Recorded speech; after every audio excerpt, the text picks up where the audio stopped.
அனைவருக்கும் வணக்கம். இன்று அக்டோபர் 13ஆம் தேதி என்னென்ன பங்கு சந்தையில் தகவல் சொல்லியிருக்காங்கிறத பார்த்தலாம். வழக்கமாக டிஸ்க்ளைமர் நம்ம சேனல் முழுக்க இன்ஃபர்மேஷன் ஷேரிங் சேனல். தமிழில் சொன்னால் ஒரு தகவல் பரிமாற்றம், சொல்கிறது எல்லாமே தகவல், எந்த ஒரு ரெக்கமெண்டேஷன் கிடையாது. முழுக்க இன்ஃபர்மேஷன். சில தவறுகள் இருக்க வாய்ப்பு இருக்குது, கண்டிப்பாக கிராஸ் வெரிஃபை பண்ணுங்கள். செபி ஸ்டடிஸ்ட் அட்வைஸ் கேட்டுக்கோங்க. Data mistake, copy paste mistake இருக்க வாய்ப்பு இருக்குது. அதுமாதிரி செபி ஸ்டடிஸ்ட் அட்வைஸ் கேட்டுக்கோங்க. நான் செபி ஸ்டடிஸ்டில் நான் ஒரு சாதாரண இன்வெஸ்டர், எனக்கு தெரிஞ்ச தகவலை உங்கள்கிட்ட ஷேர் பண்ணுறேன். We are providing only information, no any recommendation. Please consult your financial advisor. We are providing only information.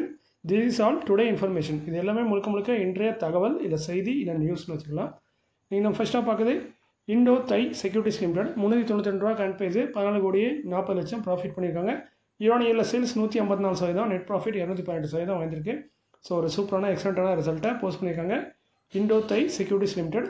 அதே மாதிரி கம்பெனி இன்னொரு அனௌன்ஸ்மெண்ட் கொடுத்துருக்காங்க, டீமர்ஜர் பண்ண போகிறாங்க 1:1.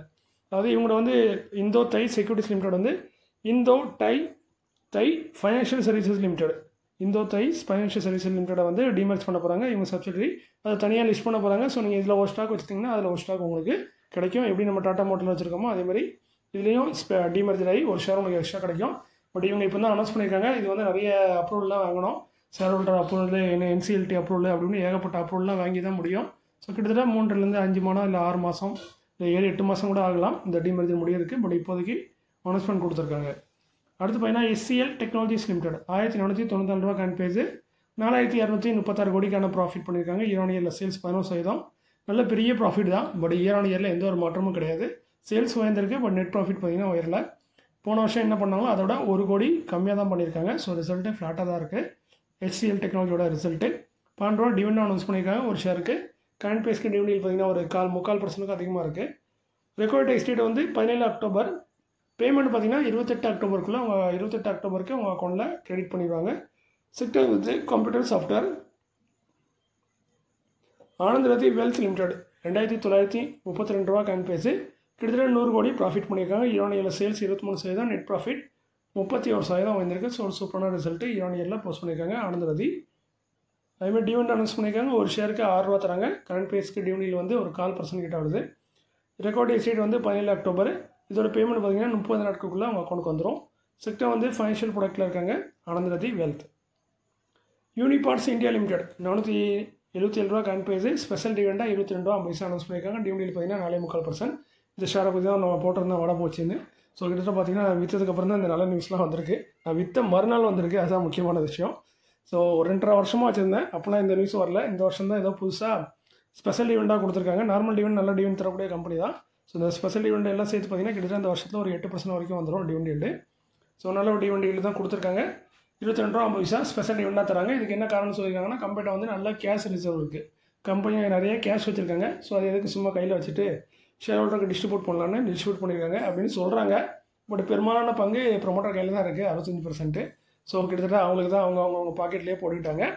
இந்த குரூப்னு பார்த்தீங்கன்னா ப்ரொமோட்டர் குரூப்பில் வந்து சோனிங்கிற ஒரு குரூப்பு, சோனிங்கிறது ஒரு ஃபேமிலி. அந்த ஃபேமிலி சேர்ந்த குரூப்காரங்க தான் இந்த ப்ரொமோட்டராக இருக்காங்க. அவங்க பேர் எல்லாமே சோனின்னு வரும். ஸோ கிட்டத்தட்ட அந்த பெரிய அமௌண்ட்டு அவங்களுக்கு தான் போகுது. நம்மளுக்கும் சின்னதாக கிடைக்கும், நம்ம எவ்வளோக்குள்ள ஹோல்ட் பண்ணுறோமோ அந்தளவுக்கு. ஸோ இதற்கான ரெக்கார்ட் வந்து 23 அக்டோபர். பேமெண்ட் வந்து 30 நாட்களுக்குள்ள வந்துடும். செக்டர் வந்து ஆட்டோ காம்பவுண்டில் இருக்காங்க யூனிபார்ட்ஸ் இந்தியா லிமிடெட். நான் விற்றதுக்கப்புறமே 50 ரூபா கூடி இருக்குது. இது போக 22 ரூபா டிவிடெண்டு. ஸோ நான் விற்காமல் இருந்தேன்னா இன்னத்துக்கு ஒரு பெரிய ப்ராஃபிட்டில் வந்திருப்பேன். தீபாவளி இந்த வாட்டி ஓஹோன்னு கொண்டாடி இருக்கலாம். அது எல்லாம் நேரம் ஷேர் மார்க்கெட்னா அப்படி தானே. சரி, அடுத்து பார்த்தீங்கன்னா ஏபிஎஸ் இந்தியா லிமிடெட் 780 ரூபா கரண்ட் ப்ரைஸ், 24:1 போனஸ் அனௌன்ஸ் பண்ணியிருக்காங்க. இது வரைக்கும் நான் இப்படி ஒரு பெரிய போனஸை பார்க்கலான்னு சொல்லலாம். ரொம்ப ரேர்லி பார்த்தீங்கன்னா, ஏன்னா ஒரு ஷேருக்கு 24 ஷேர் போனஸாக தராங்க. இதுக்கு இன்னொரு காரணமும் இருக்குது. இந்த ஷேரை வந்து பார்த்தீங்கன்னா நார்மலாக ட்ரேட் ஆகிறதில்ல, ரொம்ப ரேர்லி தான் ட்ரேட் ஆகும். அதுவும் பார்த்தீங்கன்னா ஒரு நாளைக்கு ஒரு ஷேர் தான் ட்ரேட் ஆகும். இந்த டப்பாரேட்டிவில் இந்த மாதிரி கேட்டகரியில் வருது. ஒரு டப்பாரேட்டிவில் டிவிடெண்ட் அதெல்லாம் நல்லா தராங்க. பட் இவங்க டிவிடெண்ட்லாம் பெருசாக இது வரைக்கும் தரல. இதுக்கு முன்னாடி ஒரு போனஸ் தந்திருக்காங்க, 330 ஷேர் கொடுத்துருக்காங்கன்னு நினைக்கிறேன் போனஸாக, 100 ஷேர் வச்சுருந்தா.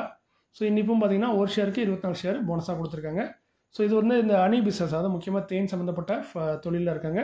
விற்பனை பண்ணுறது, அது சேகரிக்க அந்த மாதிரி தொழிலில் இருக்காங்க. ஸோ நல்ல ஒரு பெரிய போனஸு. அதுமாதிரி ரொம்ப ரேர்லி ட்ரேட் ஸ்டாக்கு. ஸோ இப்படி போனஸ் கொடுத்தா தான் மேபி இந்த ஸ்டாக் வந்து மார்க்கெட்டில் கொஞ்சமாக ட்ரேடாக வாய்ப்பு இருக்குதுன்னு நினைக்கிறேன். ஏன்னா இப்போ ஒரு ஷேருக்கு 24 ஷேர் நம்மளுக்கு கிடைக்கும் போது நிறைய ஷேர் வந்து மார்க்கெட்டில் வரும். ஸோ அப்படி மார்க்கெட்டில் வரும்போது அவங்க அதை ட்ரேட் பண்ண வாய்ப்பு இருக்குது. மொத்தமே ஷேர் பார்த்திங்கன்னா கடந்த குவார்ட்டர் வரைக்கும் பார்த்திங்கன்னா வெறும் 25 பேர் தான் ஷேரே வச்சுருக்காங்க. ப்ரொமோட்டர் எல்லாம் சேர்த்து 25 பேர்கிட்ட தான் ஷேர் ஹோல்டு மொத்த ஷேரே இருக்குது. ஸோ அதனால் வந்து அவங்க இன்னும் மேற்கொண்டு விற்றா தான் மார்க்கெட்டில் வரும். மற்றபடி டெய்லி அப்போ எப்போவாவது ஒரு ஷேர் வாங்குறாங்க, ஒரு ஷேர் விற்கிறாங்க. அது யார் வாங்குறா யார் விற்கிறான்னு தெரியல. ஸோ நல்ல ஒரு போனஸு 24:1. ஸோ ஒரு ஷேருக்கு 24 ஷேர் போனஸாக தருவாங்க. டோட்டலாக ஒரு ஷேர் பார்த்திங்கன்னா 25 ஷேராக மாறிடும். ப்ரைஸும் அதே மாதிரி அட்ஜஸ்ட் பண்ணிடுவாங்க. ஒரு ஸ்டாக்கை ப்ரைஸை நீங்கள் 25 வகுத்தீங்கன்னா அதான் ஒரு ஸ்டாக்கோட ப்ரைஸு. செக்டார் வந்து அதர் ஃபுட் ப்ராடக்ட்டில் இருக்காங்க, முக்கியமாக தேன் சம்மந்தப்பட்ட தொழிலில் இருக்காங்க. அடுத்து பார்த்திங்கன்னா அப்கமிங் போர்டு மீட்டிங் மே கன்சிடர் முடிவெடுக்க வாய்ப்பு இருக்காக சொல்கிறாங்க. இந்த ஏபிஸை பற்றி கூட நம்ம ஆல்ரெடி போட்டிருந்த வீடியோ இது மாதிரி சொல்ல வாய்ப்பு இருக்குன்னு சொன்னாங்கன்னு. அதுமாதிரி இன்றைக்கி நல்ல ஒரு நியூஸை கொடுத்துருக்காங்க. அதேமாதிரி யூனிபார்ட்ஸ் இந்தியாவும் அப்படி தான் ஸ்பெஷல் ஈவெண்ட் தரான்னு சொன்னாங்க, நல்லா தந்திருக்காங்க. ஸோ முடிஞ்ச அளவுக்கு சொன்னதை நிறைவேற்றிடுவாங்க கம்பெனி. ஒரு சில கம்பெனி தான் முடியாதுன்னு சொல்லிடுவாங்க. வாரி எனர்ஜிஸ் லிமிடெட் 3408 ரூபா காயின் பேஸு 16 அக்டோபரில் போர்டு மீட்டிங் இருக்குது. டிவிடெண்ட் ரிசல்ட் அனௌன்ஸ் பண்ணாங்க. டிசம்பர் 2024 தான் இன்னொரு எக்ஸ்ட்ரான கம்பெனி. இது வரைக்கும் எந்த ஒரு டிவிடெண்டும் தரல. ஸோ இதுதான் ஃபஸ்ட்டு டிவிடெண்டாக இருக்கும். ஸோ பொறுத்திருந்து பார்க்கணும். செக்டார் பார்த்திங்கன்னா அதர் எலக்ட்ரிக்கல் எக்யூப்மெண்ட் இருக்காங்க. வாரி எனர்ஜிஸ் லிமிடெட். அரியவான் என்டர்பிரைசஸ் லிமிடெட் இந்த கம்பெனி வந்து பழைய பேர், புதுசாக பார்த்திங்கன்னா யூகோஃபினிட்டி ஆட்டோமிக்ஸ் லிமிடெட்னு பேரை மாற்றிருக்காங்க. 55 ரூபா 88 பைசாலாம் ட்ரேட் ஆகிட்டு இருக்காங்க. 16 அக்டோபரில் போர்டு மீட்டிங் இருக்குது. டிவிடெண்ட் கொடுத்து முடிப்போம்னு சொல்கிறாங்க. இது வரைக்கும் எந்த ஒரு டிவிடெண்ட் தரல. ஸோ இந்த மாதிரி டிவிடெண்ட் தருவாங்கன்னு தெரியல. செக்டார் வந்து அயர்ன் அண்ட் ஸ்டீல் ப்ராடக்ட்டில் இருக்காங்க. ஆர்ஆர் கேபிள் லிமிடெட் கான்ஃபிஸ் பண்ணி 1262 31 அக்டோபரில் போர்டு மீட்டிங் இருக்குது. இவங்களும் டிவிடெண்ட் ரிசல்ட் ரெண்டுமே அனௌன்ஸ் பண்ண வாய்ப்பு இருக்குன்னு சொல்கிறாங்க. செக்டார் வந்து கேபிள் எலக்ட்ரிக்கலில் இருக்காங்க. 3 ரூபா பைசா வந்து இந்த ஜூனில் ஆல்ரெடி கொடுத்துட்டாங்க இந்த வருஷத்தில். ஸோ இந்த வருஷத்துல 2வது டிவிடெண்டாக இருக்கும். மேபி 2 ரூபா பைசா அந்த ரேஞ்சில் இருக்கலாம். அதுமாதிரி டாடா மோட்டரு இன்றைக்கி ரொம்ப முக்கியமான நாள். இன்றைக்கி முக்கியமான நாள், நாளைக்கு தான் முக்கியமான நாள். பட் இன்றைக்கி தான் லாஸ்ட் டேட்டு. நீங்கள் யாராவது பை பண்ணணும்னு எடுத்தீங்கன்னா இன்றைக்கி பை பண்ணிங்கன்னா அவனுக்கு வந்து கமர்ஷியல் வெஹிக்கிள் கிடைக்கும். பட் இதில் எந்த பெனிஃபிட்டும் இருக்காது. நீங்கள் வாங்கின ஸ்டாக்கோட ப்ரைஸில் எந்த பெரிய மாற்றமும் இருக்காது. அது எந்த ஒரு லாபமும் அதீத லாபமும் கிடைக்காது. ஏன்னா பார்த்தீங்கன்னா நாளைக்கு வந்து ப்ரைஸ் அட்ஜஸ்ட்மெண்ட் நடக்கும். ஸோ இப்போ நீங்கள் டாடா மோட்டர் வச்சுருக்கீங்க. இந்த டாடா மோட்டர் வந்து எந்த டாடா மோட்டர்னு பார்த்தீங்கன்னா இது வந்து பேசஞ்சர் வெஹிக்கிள். ஸோ இப்போதைக்கு நீங்கள் வச்சுருக்க டாடா மோட்டர் எல்லாமே பேசஞ்சர் வெஹிக்கிள் தான் நீங்கள் ஹோல்ட் பண்ணுறீங்க. கமர்ஷியல் வெஹிக்கிள் இனிமேல் தான் லிஸ்ட் ஆக போகுது. அதுக்கு நாள் இருக்குது. கிட்டத்தட்ட பார்த்தீங்கன்னா 45 60 நாள் வரைக்கும் வரும் அது லிஸ்ட் ஆகிறதுக்கு. முடிஞ்ச அளவுக்கு ஒரு மாதத்துக்குள்ளே லிஸ்ட் பண்ணிடுவாங்க. ஏன்னா ரொம்ப ஃபாஸ்ட்டாக தான் நடக்கும். இப்போ ஒரு நார்மல் டேட்டுன்னு சொன்னால் 45 60 நாட்கள் ஆகும் அந்த புது ஷேரை லிஸ்ட் பண்ணுறதுக்கு கமர்ஷியல் வெஹிக்கிளை. ஸோ இப்போ நீங்கள் வச்சுருக்கிறது முழுக்க அது பேசஞ்சர் வெஹிக்கிள். இன்னும் போக அது பேரை மாற்றி பேசஞ்சர் வெஹிக்கிளாக மாற்றிடுவாங்க. அதுமாதிரி நாளைக்கு வந்து ஒரு ப்ரைஸ் அட்ஜஸ்ட்மெண்ட்டும் நடக்கும். அதுதான் நோட் பண்ண வேண்டிய விஷயம். ஏன்னா நாளைக்கு தான் ரெக்கார்ட் டேட்டு, எக்ஸிக்யூட்டிவ் நாளைக்கு தான் 14 அக்டோபர். நம்மளும் ஆல்ரெடி சொல்லியிருந்தோம் இது மாதிரி இந்த டிமர்ஜர் அன்றைக்கி ப்ரைஸ் அட்ஜஸ்ட்மெண்ட் நடக்கும்னு. ஸோ நாளைக்கு வந்து ப்ரைஸ் அட்ஜஸ்ட்மெண்ட் நடக்கும். அது எப்படின்னு பார்த்தீங்கன்னா நாளைக்கு வந்து ஒரு ப்ரைஸ் டிஸ்கவரி நடக்கும். அது அந்த கமர்ஷியல் வெஹிக்கிள்கான டிஸ்கவரி நடக்கும். ப்ரைஸ் டிஸ்கவரி அது வந்து ஸ்டாக் எக்ஸ்சேஞ்ச் முறைப்படி நடக்கும். காலையில் நடக்கும்னு நினைக்கிறேன், ஒரு 9 மணிக்கு அந்த டைமில், இல்லை ப்ரீ மார்க்கெட்டில். ஸோ அந்த டிஸ்கவரி நடந்தோடனே அதில் என்ன ப்ரைஸ் வருதோ அந்த ப்ரைஸை இதில் மைனஸ் பண்ணிவிட்டு திரும்ப இந்த ஸ்டாக் வந்து ட்ரேட் ஆகும். ஸோ நாளைக்கு வந்து டாடா மோட்டரோட ப்ரைஸை பார்த்தீங்கன்னா கண்டிப்பாக அட்ஜஸ்ட் ஆகும். அது எவ்வளோ அட்ஜஸ்ட் ஆகுங்கிறது நாளைக்கு வந்து அந்த ஸ்பெஷல் ட்ரேடிங் செஷனில் தான் தெரிய வரும். அதாவது ப்ரீ டிஸ்கவரி செஷனில் தான் ப்ரைஸ் டிஸ்கவரி மெக்கானிசம் இருக்குது. அதில் தான் நாளைக்கு டிசைட் பண்ணுவாங்க. அதில் என்ன ப்ரைஸ் வருங்கிறத நாளைக்கு தான் அட்ஜஸ்ட் ஆகும். அதுக்கு வந்தால இந்த டாடா மோட்டரோட ப்ரைஸ் வந்து குறையிறதுக்கு வாய்ப்புகள் அதிகம்னு சொல்லக்கூடாது, கண்டிப்பாக குறையும்னு நினைக்கிறேன். இப்போ நீங்கள் நோட் பண்ண வேண்டிய ஒரு விஷயம் என்னென்னு பார்த்தீங்கன்னா, இப்போ வந்து காஸ்ட் ஆஃப் அக்விசிஷனுங்கிறது இன்னும் டிஸ்க்ளேர் பண்ணல. மேபி இன்னொரு அடுத்த வாரத்தில் என்னமோ வரலாம். அந்த காஸ்ட் ஆஃப் அக்விசிஷன் தான் ரொம்ப முக்கியமானது. ஸோ அதை வச்சு தான் நம்ம ஸ்டாக்கோட ப்ரைஸை வந்து அட்ஜஸ்ட் பண்ணுவாங்க. ஸோ இப்போ நம்ம ஒரு ஸ்டாக்கை வாங்கி வச்சுருப்போம் இன்றைக்கி. பட் இந்த ப்ரைஸ் வந்து அப்படியே கண்டினியூ ஆகாது. நாளைக்கு வந்து பார்த்திங்கன்னா நீங்கள் ஒரு பெரிய நஷ்டத்தில் இருக்க மாதிரி ஒரு ஆர்டிஃபிஷியல் நஷ்டத்தை நாளைக்கு காட்டும். பார்த்து பயந்துடாங்க, ஏன்னா அப்படி தான் ஆகும் எல்லாத்துக்குமே. பட் புது ஷேர் வந்தோடனே அது ஓரளவுக்கு நார்மல் ஆகும். ஸோ இந்த ஸ்டாக்கோட ப்ரைஸ் வந்து நாளைக்கு வந்து அட்ஜஸ்ட் ஆகும். அது வந்து காஸ்ட் ஆஃப் அக்விசிஷன் ஒரு ரேஷியோ சொல்லுவாங்க. நாங்கள் இந்த ரேட்டில் வாங்கியிருக்கோன்னு அந்த ரேஷியோவில் தான் அது நாளைக்கு அட்ஜஸ்ட் பண்ணுவாங்க. ஸோ அது வந்து இன்னும் கம்பெனி வெளியிடலை, கூடிய விரைவில் வரும். ஸோ இப்போதைக்கு நீங்கள் என்ன பண்ணுங்கன்னா உங்கள் ஸ்டாக் வந்து ரொம்ப ப்ரைஸ் வந்து ரொம்ப மிஸ்மேட்சாக காட்டும் உங்களுக்கு நாளைக்கு அப்புறம். ஸோ அதனால் என்னென்னா நீங்கள் எப்பவுமே முடிஞ்சால் ஒரு ஸ்க்ரீன்ஷாட் எடுத்துக்கோங்க. நாளைக்கு வந்து அது ப்ரைஸ் அட்ஜஸ்ட்மெண்ட் நடக்கும்போது உங்களுக்கு யூஸ்ஃபுல்லாக இருக்கும். பட் நம்ம என்ன செஞ்சாலும் அது ஆட்டோமேட்டிக்காக சிஸ்டமில் பண்ணக்கூடியது கரெக்டாக தான் இருக்கும். உங்கள் திருப்திக்கு நீங்கள் வேணால் பார்த்துக்கலாம். இந்த ஐடிசியில் நிறைய பேருக்கு நடந்துச்சு. ஐடிசி ஹோட்டல் வந்ததுக்கப்புறம் பார்த்தீங்கன்னா நிறைய பேர் ப்ரைஸில் வந்து ரொம்ப பெரிய மாற்றம் வந்துச்சு. நிறைய பேர் எனக்கு இப்படி இருக்குது, ஒருத்தருக்கும் ஒரு மாதிரி இருக்கும். ஏன்னா நம்ம வந்து ஒரு ரேட்டில் பை பண்ணியிருப்போம். நம்ம எந்தெந்த ரேட்டில் பை பண்ணோமோ அந்த ரேட்டுக்கு தந்தாப்பில் தான் அது அட்ஜஸ்ட்மெண்ட் ஆகும். ஸோ எல்லாத்துக்குமே ஒரே மாதிரி ஆகாது. அதேமாதிரி எல்லா ஷேருக்கும் எல்லா ப்ரைஸுக்கும் ஒரே மாதிரி ஆகாது. நீங்கள் எந்த ப்ரைஸில் பை பண்ணுறீங்களோ அதுக்கு தந்தாப்பில் அந்த ரேஷியோவில் அதை அட்ஜஸ்ட் பண்ணுவாங்க. ஸோ நீங்கள் வந்து இது எப்படி பார்க்கணுன்னு பார்த்தீங்கன்னா நிறைய பேர் தெரிஞ்சிருக்கும், தெரியாதவங்களுக்காண்டி சொல்கிறேன். நான் யூஸ் பண்ணுறது ஜீரோ தான். ஸோ ஜீரோ தான் நான் போய் டாடா மோட்டார்ஸ் வச்சுருக்கேன். அதில் போய் நான் கிளிக் பண்ணேன்னா இப்படி இந்த 2வது பேஜ் ஓப்பன் ஆகும். இப்படி டாடா மோட்டார்ஸ் பை அது செல் அப்படின்னு ஆட் இல்லைனா எக்ஸிட்னு காட்டும்.